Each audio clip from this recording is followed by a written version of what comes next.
ating lahat. Kwento. Ang kwento ay tumutukoy sa pagsasalaysay ng isang pangyayari.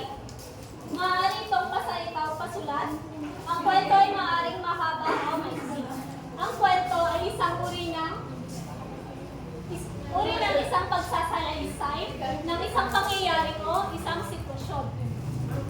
Maaaring meron itong tauhan, simula, gitna, at wakas.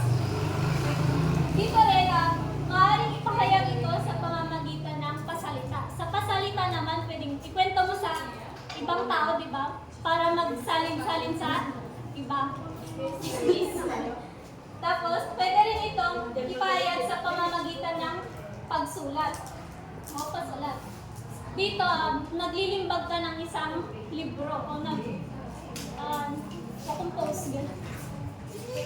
Tapos, pwede mo siyang i-publish para maging isang libro. Ang kwento ay maaaring mahaba o maiksi. Mga uri ng kwento. Ang una ay ang kwentong bayan. Ang kwentong bayan ay mga salaysay hinggil sa mga likhang isip ng mga tauhan na kumakatawan sa mga uri ng mamamayan katulad ng matandang hari, isang marunong na lalaki o kaya isang hangal na babae. Karaniwang kaugnay ang kwentong bayan sa isang tiyak na pook o rehiyon ng isang bansa o lupain. So itong uri ng kwento na kwentong bayan, patungkol ito sa kwento ng isang bayan. O ng isang pook, ganon, o ng isang lugar. Tapos dito ito isang likhang isip lamang. Pwede rin ito kumakatawan sa mga mayayaman, ganon, o kaya sa kabayanihan. Ito naman yung halimbawa ng kwentong bayan. Ang diwata ng karagatan, si Bantamad at ang Biyag Nilamang. Dito sa Biyag Nilamang ay kwentong bayan nito dito sa Pangasinan. Pangalawang uri naman ng kwento ay ang alamat. Ang alamat ay isang uri ng kwento na nagsasalaysay tungkol sa mga pinagmulan ng mga bagay-bagay sa daigdig. Karaniwang nagsasalaysay ang mga ito ng mga pangyayari hinggil sa tunay ng mga tao at buo at mayroong pinagbatayan sa kasaysayan. So, dito naman sa alamat, sinasalaysay nito yung mga pinagmulan ng mga bagay-bagay. Halimbawa dun sa pinagmulan ng pook, ganon, sa lugar nyo, ganon. Kung saan sila nagmula. Pati na rin sa mga, dito sa prutas, di ba meron?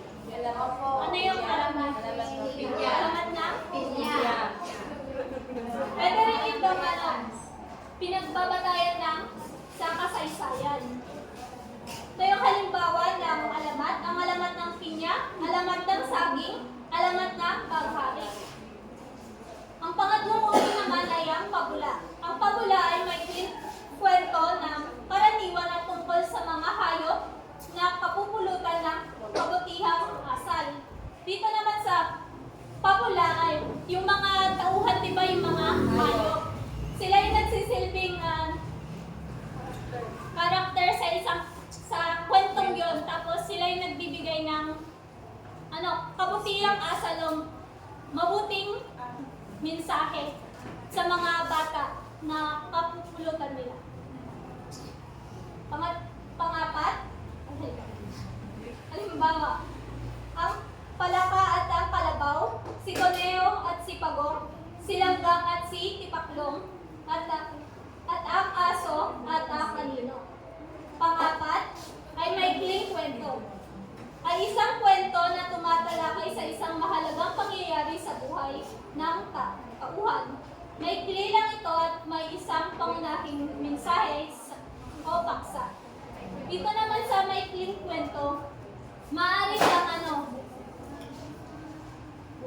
tungkol sa totoong tauhan, ganon, sa mga base siya sa mga nangyayari ng isang tauhan o isang personalidad. Si Edgar Allan Poe ang itinuturing na ama ng maikling kwento. Halimbawa naman ng maikling kwento ay si Lola Basha at ang munting prinsipe. Mga elemento ng kwento. Ang una ay ang tauhan. Ay tumutukoy sa mga tao na gumaganap sa kwento. May bida at kontrabida. Ito yung mga gumaganap na doon sa isang kwento. Maaring may bida at kontrabida na siya yung masama. Pangalawa, tagpuan. Ay ang pinangyarihan ng kwento. Tumutukoy ito sa oras at lugar kung saan nangyari ang kwento. Ito ay sumasagot sa tanong na saan at kailan. Yun. Yung tagpuan, ito yung saan nangyari yung isang kwento. Panghuli, pangyayari. Ay sunod-sunod na ayos ng mga kaganapan sa isang kwento.